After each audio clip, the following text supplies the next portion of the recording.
Hello everyone, it's Vince Wellsang again, and I'm here with a very sleepy Jacob Sherwood. How you doing, guys? And welcome to another installment of You Know the Type, loud as a motorbike, but wouldn't bust a grape in a fruit fight. I can't We're tell. reading what is Eyes don't lie. Eyes Don't Lie. Fantastic. I'm looking at the, no, this wasn't written by Shakira. Damn. I thought she was branching out to different body parts now. At some point she'll get to the That uvula. I can't tell. I mean, that eye looks fairly dishonest to me. Hmm. It's a really gross picture of an eye, actually. Like it's really, but the eyelashes are blonde. I mean, I don't know, no that's, disrespect. yeah, No that, disrespect to anyone who's got blonde eyelashes, but I mean, your eyes, by their very nature, repulse me. yeah, we're not saying that you should be killed, but if you got I'm not shot, saying. yeah, if you got shot, I'm not saying you have done something to deserve it, but I think that is what I'm saying. I'm not good at I'm subtlety. not. I'm not. I'm not saying that. Please don't get upset if you've got blonde eyelashes and you're watching this. Just because I think you're gross, you might be a nice person. I don't know. As many I pretty much make offensive jokes about everyone and everything, so no one can really get offended when I take the piss out of everyone.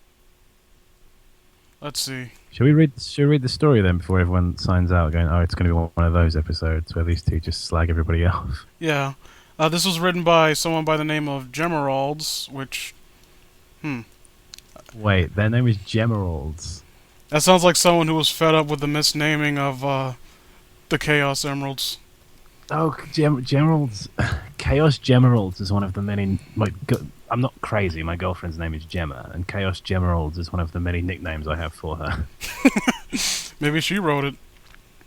Oh, goodness, I hope not. Otherwise, I'm going to have to be You have to more be. dishonest. And, yeah, I have This to is the change it best thing I ever to wrote. Fuck, Candle Cove is shit compared to this. Please don't kill me.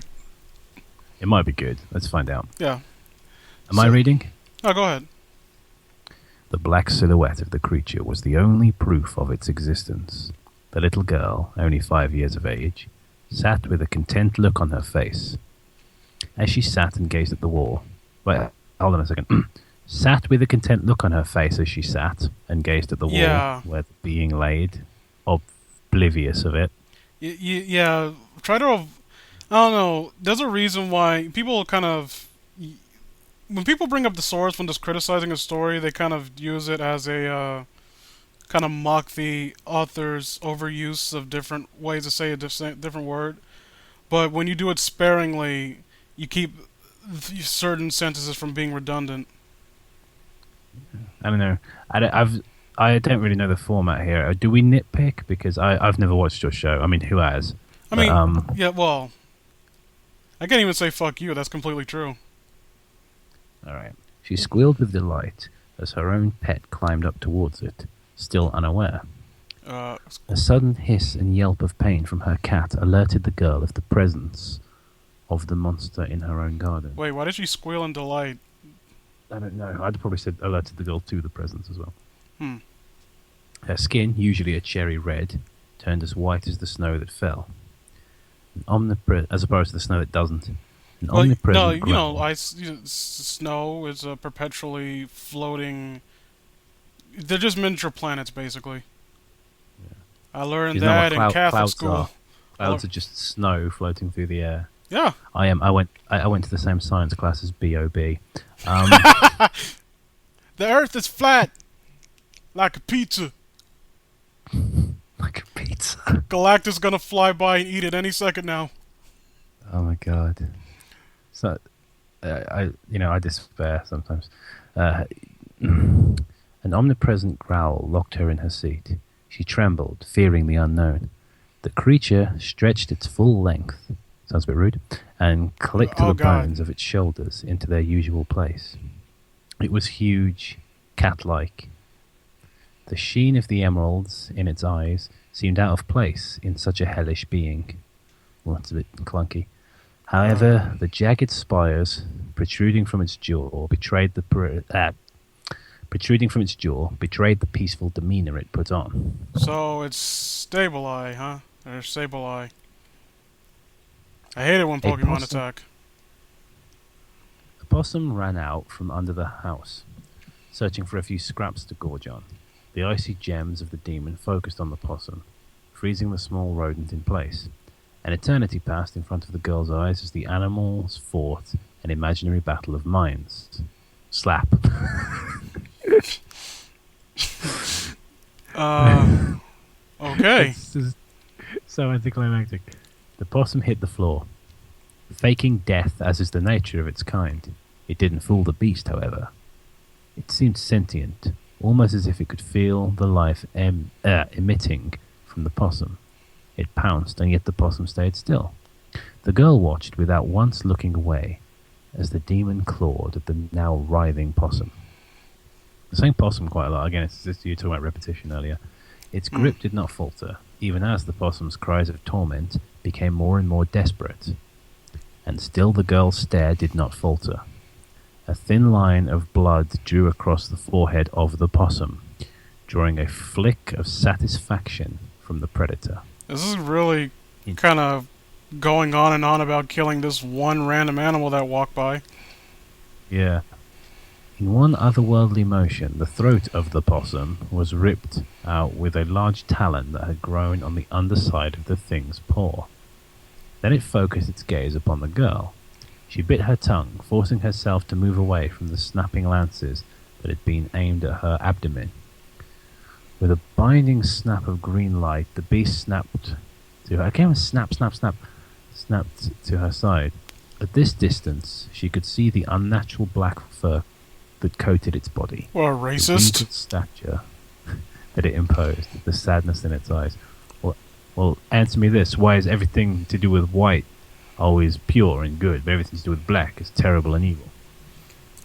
Well, Sorry, I was watching this idiot racist debate the other day, and that was something he used.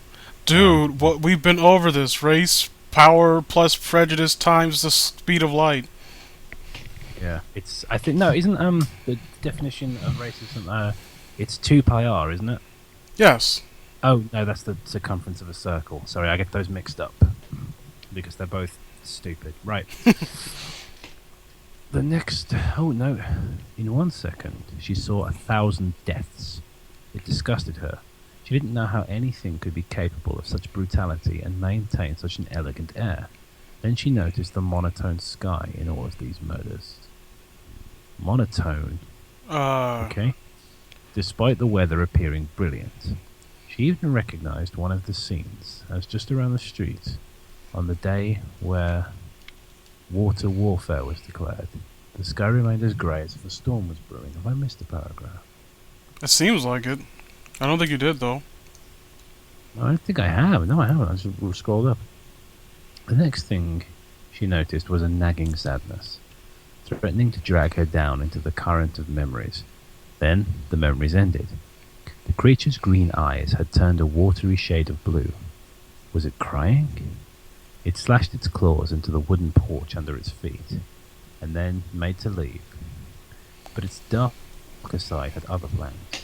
In a second, the piece of its watery eyes had morphed into a demonic red. The daggers once again were aimed at her abdomen. She said her prayers to whatever irritated god that had sent this foul being down to assail her. This is not very good.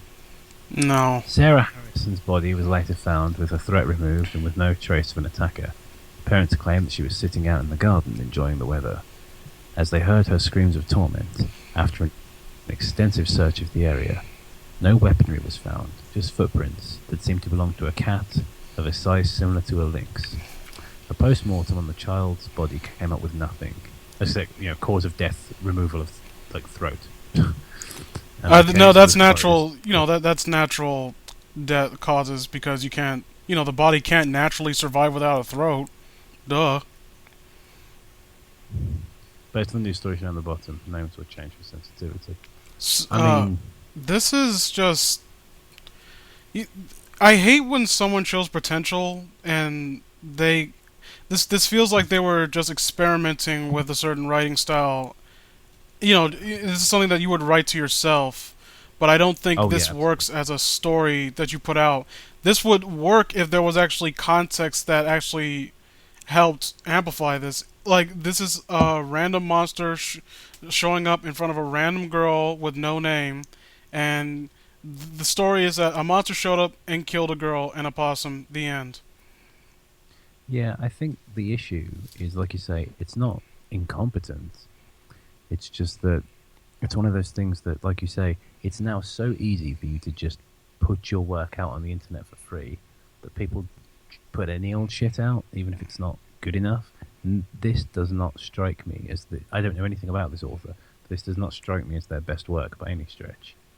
This feels like something they just cobbled together as, like you say, an experiment with a writing style they hadn't worked with before.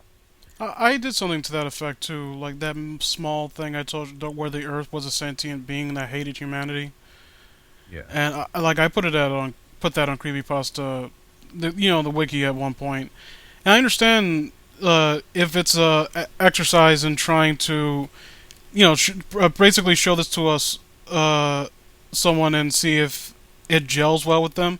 And again, in terms of, besides the redundancy of certain sentences here, everything is for the most part fine grammatically speaking. But Yeah. yeah, I think this person has a good grasp of visionary type stuff, and visuals and whatnot. Yeah. Imagery. Yeah, Yeah. I but mean, sorry. Carry on. I just don't think this really works on the basis that this doesn't seem like an actual story. There's no real horror element save for just describing something getting mauled to death. Like, I could look outside and watch a raccoon maul a squirrel, but that doesn't make it scary. It makes it gross. Yeah. It's kind of boring, really. Yeah. Like, I didn't find myself feeling any real emotion towards it, I mean, other I than will. occasionally picking out the things that weren't good in terms of the grammar and again, it was overly flowery, the language at times, I think and it I kind of was waiting for this took you stinger at out the of the end. moment. I mean, Hmm? with stories like this, like when it's just this, when it's just stuff like this just happening, not really. I just expect there to be some kind of stinger at the end, like some kind of twist. That's what my mind's kind of trained itself to do. And when I didn't get it, that's when I just immediately like, okay, I can't really recommend this, or I can't Yeah. really. Recommending is like, oh, go and buy this story now. Uh, yeah, to Gemerald, if you ever catch, or if you're Jacob's friend, first of all, please don't kill him. He means well. Uh, I would recommend, if you want to go ahead with this creature that you've conjured up, uh, write a longer story, and that's something that I tend to center a lot with these videos, is that a lot of them could have been better, and they like the ones with really interesting ideas. Actually put forth the effort to construct a large scaling story and maybe go in depth with this creature of yours. Like, you try to hint to some layers of intrigue with the creature, like, the eyes turning blue as if it actually seems sad for what it had done or what it was intending to do. But it's not really followed up on. It's this kind of made move by it basically doing what you expected it to do. Yeah. Yeah, they kind of set up this internal conflict with the creature that doesn't go anywhere. I mean, maybe they wrote or are going to write other stories. I think ultimately, yeah, the problem with it is it doesn't go anywhere, and it does what you expect. Like you said, you mentioned Candle Cove at the beginning of the video, sort of as a joke, but yeah, that's a story that pulls something out of a bag of tricks at the end and surprises you, Yeah. and that's what you need for a story this short. Something that makes the audience go, "Whoa!" The I've joked about it before, but the call was coming from inside the house. Yeah. You need that kind of ending where you're like, "Holy shit!"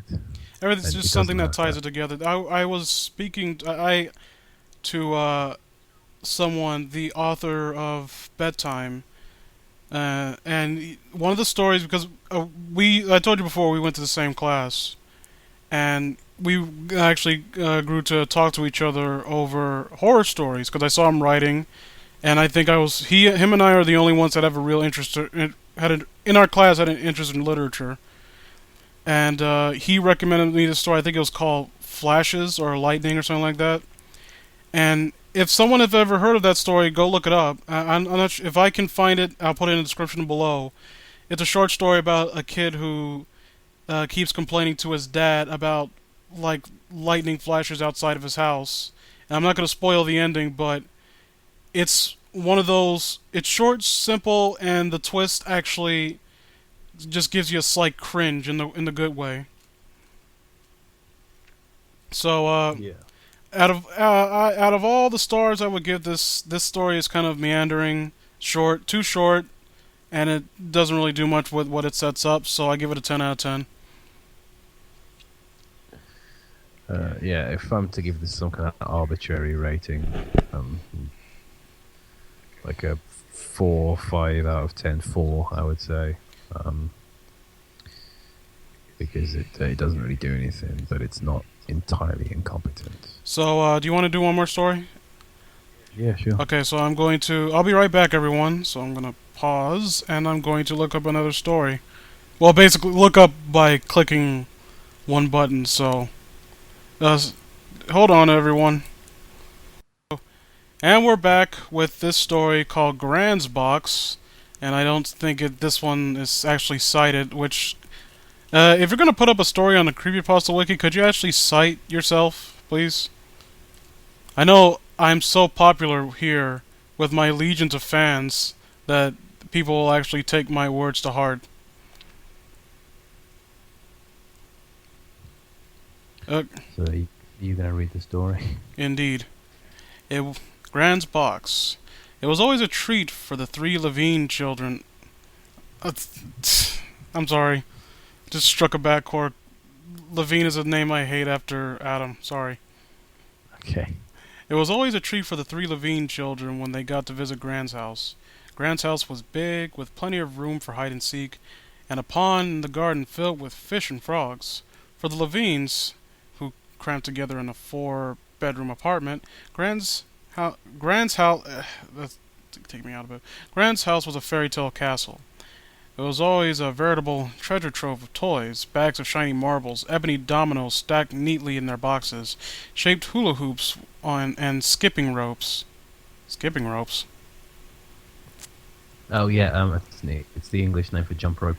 I'm about to say, what is it, the 50s? No, it's probably just an English story. Oh, okay. Boxes of colored chalk that children could use to draw on the flagstones in the pond, teddy bears in all shapes and sizes, and a plethora of dolls with curly hair and frilly dresses. Then there was the box. Some days it was in the front of the room, proudly displayed on the mantel above the fireplace. Other days it was in the dining room, hiding among Marriott framed photos. And other days it still was upstairs in Gran's room. Sometimes it wasn't on display at all, but sitting on the floor or halfway up the stairs. The youngest child, Vivian, once asked, "Why do you always move the box, Gran?" Something dark flitted across Gran's face, like a storm cloud blocking out the sun. "I don't. That box has a mind of its own." "You mean it moves by itself?" This wasn't incomprehensible to a 6-year-old. "The box does what it feels like, and I don't interfere," Gran said.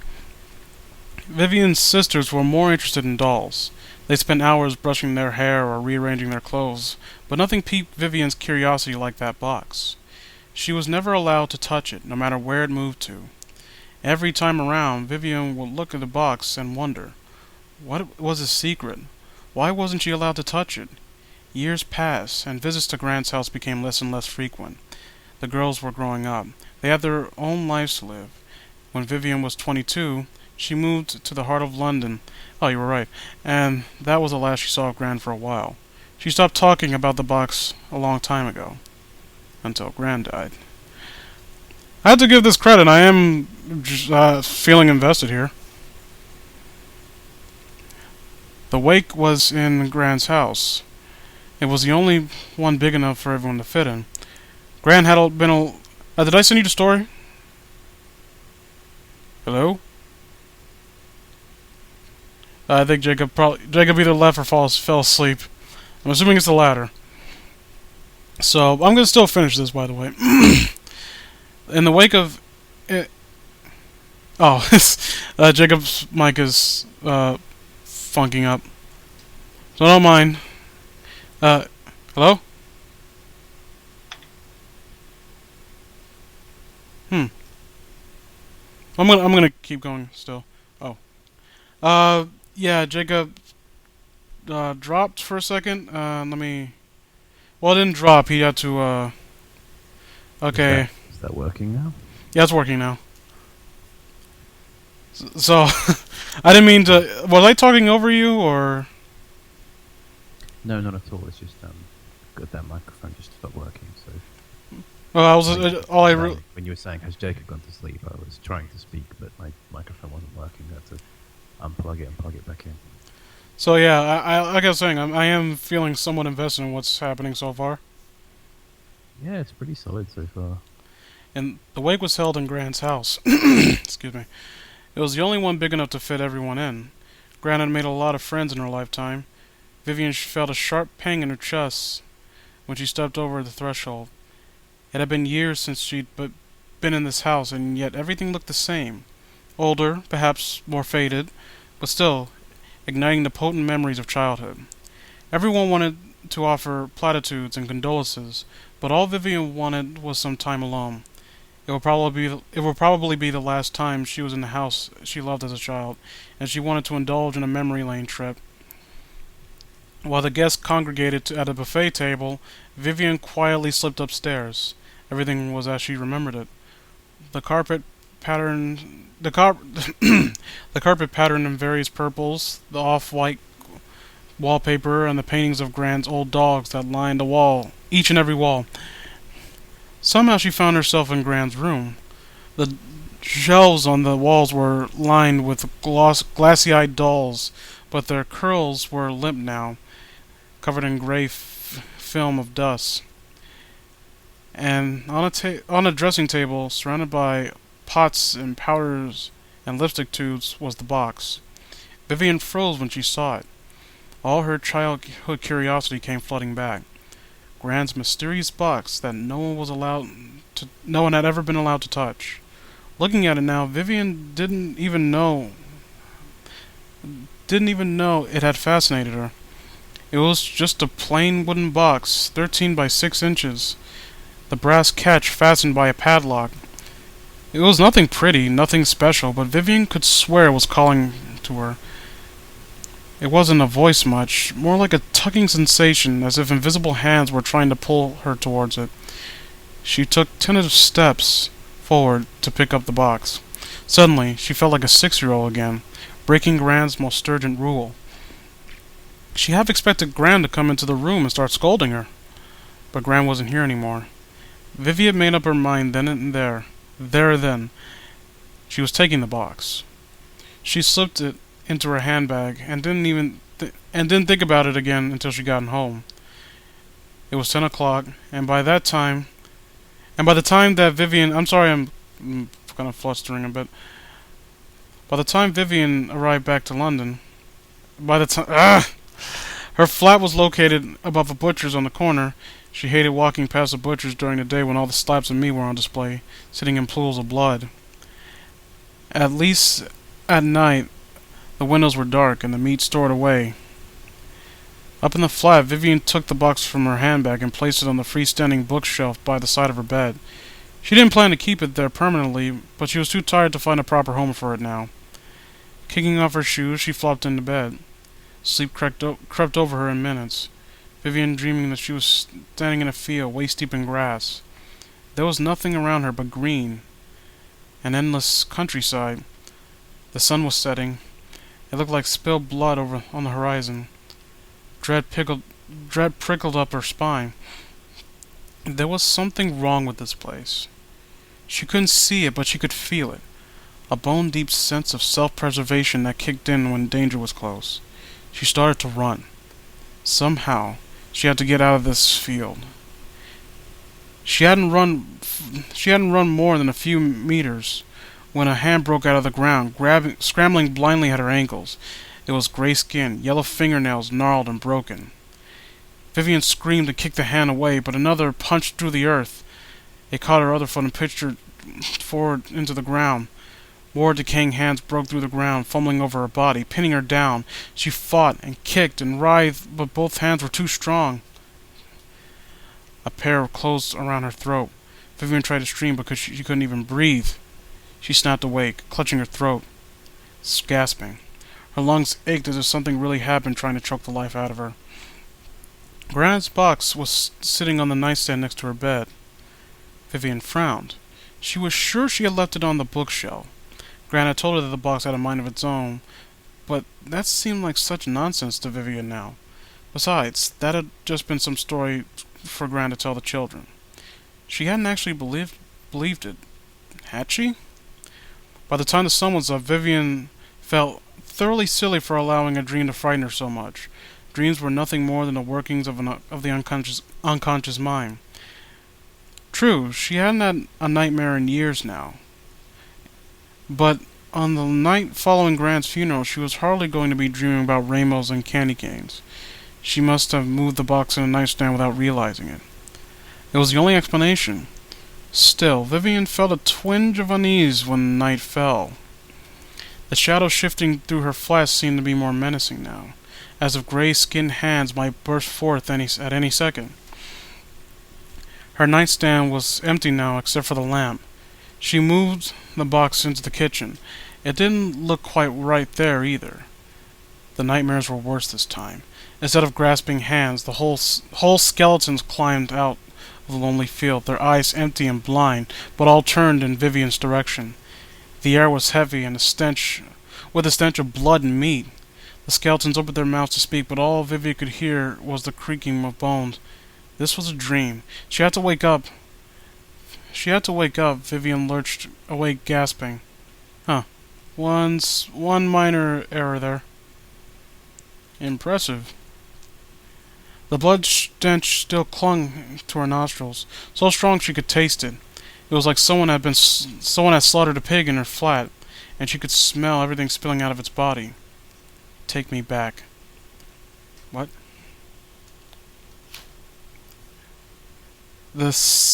Oh, I get. I think I get what's happening. Do you know this word, Jacob? Sibilant. Where, I can't find where we are. Take me back. Oh, here it is. The sibilant. I've never seen that word before. Oh, sibilant. I've heard the word sibilance, as in which refers to like a S sounds, like how people pronounce their S's. Oh. But, I assume sibilant just means heavy on the S's. I assume. You'll have to double check that though. Yeah. I was really enjoying this story, but they lost me at skeletons. Yeah. I'm just picturing like a bunch of skeletons with little hats playing the trumpet and just dooting away. We kind of ruined that over years, haven't we? Yeah, skeletons can never be scary again. The days of Jason and the Argonauts are over. It is now the days of thanking Mr. Skeletal and being rich in calcium. A sibilant hiss slitted through her mind. Vivian bit back a scream. Gran's box was sitting on the nightstand, angled towards her. The wood whorls looked like eyes glaring out at her. This time Vivian knew she wasn't imagining things. She had left that box in the kitchen. There was no way it could have gotten there unless... What if Gran had been right? What if the box did have a mind of its own? All those years Vivian had visited Gran's house and been forbidden to touch the box. What if Gran had a good reason for keeping it away from people? The next morning, Vivian took the box and threw it in the bin. It was silly to be frightened by a piece of wood, but every time she looked at it, she got the feeling it was something sinister lurking just at the corner of her vision. It was never fast enough to see, but it was there, a presence. She hoped that with the box out of the house, that would be the last nightmare she'd have. But the third night had been worse than ever. It was raining in the lonely field. Fat red blood drops falling from black clouds. The creaking sound of skeletons trying to talk scraped against Vivian's ears. In the distance she could see a house, and she started running towards it. As she drew near, she recognized the front door with a lion's head knocker, the screams overflowing from their window boxes. It was Gran's house. Take me back. The voice lashed the air, deeper and angrier than it had been the night before. Take me back to my house. Vivian gasped and clutched her chest. It felt as something had hit her with a baseball bat. She fell to her knees as her lungs constricted. There was a dead weight on her chest, like something had been slowly suffocating her. That's when she opened her eyes, and Grant's box was sitting on her chest. Vivian screamed and threw the box across the room. The lid rattled as it hit the floor, and a terrible voice came out. Take me back. Grant's house had been in the nightmare. That was where the box wanted to be. Vivian grabbed her car keys. She didn't want to touch the box and wrapped it in an old towel. As soon as she was in her car, the smell of blood and meat filled the air. Vivian opened all the windows, but she couldn't make any difference. Grant's house was 3 hours away from London, but Vivian made it there less than 2, violating every speed law known to mankind. Grant's house stood dark and empty. It had the windows like sad eyes. When Vivian lifted the box from the basket, it seemed to tremble in her hands. It knew that it was coming home. Vivian didn't have the key, and the box wouldn't fit through the letterbox, so she couldn't explain. But she couldn't explain that to it. So she did the only thing she could think of. She threw the box through the window. Amid the noise of shattering glass, she thought she heard an empty, satisfied sigh as the box thudded on the carpet. Vivian got in her car and drove away. She didn't look back. It was years before she went to that area again. Despite everything, she couldn't resist walking past Gran's house again. Flower boxes and lion's head knocker were gone. The door had been painted red. Vivian's steps slowed as she tried to peer through the window. On the coffee table of the living room was a box. It didn't have a face, but Vivian sensed it was deeply content. It was back where it belonged. Vivian never visited Gran's house again. Well, that was surprisingly good. Yeah, I liked it. I think should we do good stuff or bad stuff first? What do you think? Let's just get the minor gripes out of the way. Like you said, the Okay. skeletons is not is really. I don't know. Maybe if it was like a decaying bodies that somewhat resembled her Gran, that might have been kind of touched home a bit. But But yeah, skeletons they're just not scary anymore, and it's as simple as that. I think as well, like just like the previous story, although this one was better, it was inconclusive for the most part. The ending was just kind of a cop out. I don't know if it's necessarily. Yeah, I Or would perhaps say cop out is the right way to put it. But it just petered off a bit, and I think me and Brady were talking about this when we were. It was either Jack of the Clown or something else. You don't necessarily have to end a horror story with a big twist, and that's a lot no, of that's one of the twist endings are more difficult to pull off than some people think. If your story doesn't build up certain aspects, and when I say build up, I don't mean make it as blatantly obvious as possible that something's going to happen at the end. I mean throw in some little nuggets here and there to where when the twist comes and we get taken aback in our seats, we can look at the hints prior to that and see how was the logical conclusion. And yeah, I don't think a twist would have worked here if only because I don't like I know we're not the biggest Stephen King fans. I like his work, but I know he's a hit and miss author. I think we can both agree on that, right?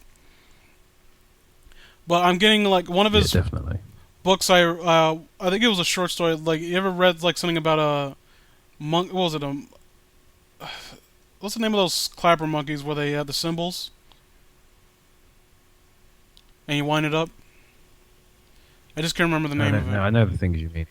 Yeah, but it Yeah, was I like know. this story kind Yeah, of reminds me of a shorter version of that, where it's a man who finds a clapper monkey in his attic, and for inexplicable, like he just feels this unnatural presence from it, and whenever it's like winds its hands and starts clapping, bad things are guaranteed to happen, and he just feels a malicious force coming from it. This really works as a short story in that it's a just a short. It adds a build up and a conclusion, and I don't know. I would like to have seen something longer, but again, this it isn't made to really be that length. But I think that's me coming speaking from someone who enjoyed it, and I would like to see more from this particular author and see if he's written something that's even more, uh, even more detailed. Yeah, I think I should point out that when I said I wanted something more from the ending, I wasn't necessarily calling for a twist because I agree with you, a twist probably wouldn't have worked. But I just meant something a bit more conclusive than just I put it down and never went back. Yeah, I mean, I did get, I can get on board with that. I don't, I honestly, and one of the things I try to do on my shitty little show is try to throw out suggestions towards the people who wrote these stories. I don't really know what I could reasonably suggest to kind of give the ending a feeling more of an inclusive feel because, like I said, uh, your ending needs to be the culmination of what follows up to it. And if we were to try to make the ending more conclusive, which is a legitimate criticism, I think that this is really asking for a little make the story a bit longer and gradually build up to her finally realizing that it's the box that's really causing her to have all these nightmares. If I could compare this to another creepypasta, I think this kind of reminds me of a more subdued version of Iqbar Figglestein. Remember that? Oh, I don't. It's a story about this kid. It's a kid who is afraid of the dark and afraid of the monsters in the dark, and his mother makes him like a makeshift plate, like a plush, and it's a hideous looking thing, and she calls it Iqbar Eaglesting, and she says that it'll protect him, and he would have dreams with Iqbar and whatnot, and one day it's a little kid, so you imagine he's just assuming that he's just embellishing, but basically Iqbar says, I'll keep you safe, but I want one of your baby teeth. So, he gets his baby tooth, and basically it kind of goes off from there. It's not really much spoiling the twist, but I have that same sense of escalation here, and I think that benefited from having a longer length. Basically, Iqbar, I think it's one of those things where it's meant to be left up to interpretation whether or not is this kid is genuinely psychotic or Iqbar is a real entity that's demanding teeth for protection. Because it turns out that apparently, yeah, he is actually protecting him from all sorts of awful things, but he's making him do awful things to get that protection. And yeah, that story had the benefit of having a longer length. But for the most part, I still think this story is very well done.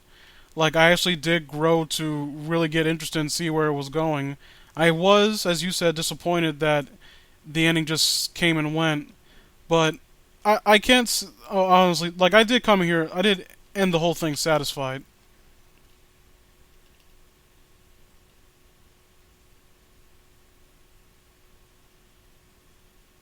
I think, Jacob? Your mic thing, dude. I think it's your mic again. So, I'm gonna let. Okay, Okay, we're that's fine. back. Just We're back. Jacob. Sorry about that, everyone. Jacob's microphone's kind of wonky. Closing thoughts, Jacob. okay. Well, last point I want to make. You're saying about length of the story. I think the only issue I really had with that was that you couldn't build up as much. It escalated very quickly. It went sort of from, as they say, went from 0 to 100 very quickly. But I thought other than that, there was some nice build-up, particularly in the first half of the story. They established a nice atmosphere. The language wasn't too flowery and colourful, but it wasn't boring. Overall, I thought it was a pretty good story. I probably wouldn't read it again, but yeah, I'd recommend it to other people. I dare say it's one of those stories where if you knew this author's other work, this is a story that you could show someone who's curious about it and probably get them interested. I'll say that. Yeah, I liked it. So, yeah, that's essentially that's everything. This is a lot shorter than my other ones actually. So thank you Jacob Sherwood for coming on, and all 10 of you who are going to be watching this. If you aren't subscribed to Jacob, what the hell do you think you're doing? And also, support Darklands any way you can. Uh, it is a would you say series or just one movie? Well, it's hopefully a series. The film's almost finished, but it depends if people like the film or not. People, well, I if it's been made by you, then I know that it's gonna get a sizable fan base, and I'm saying that based on quality assurance. What's I'm saying you're awesome and you can do it. what? That's very kind of you to say. It sounds very much like you're. It sounds very much like you're complimenting me a lot. I can't really tell because I'm losing signal quite a lot. So you're jumping up and down. Oh, okay. So yeah, go support him. Like, comment, subscribe, or don't, because I kind of get annoyed when people kind of pander for like that. So see you next time.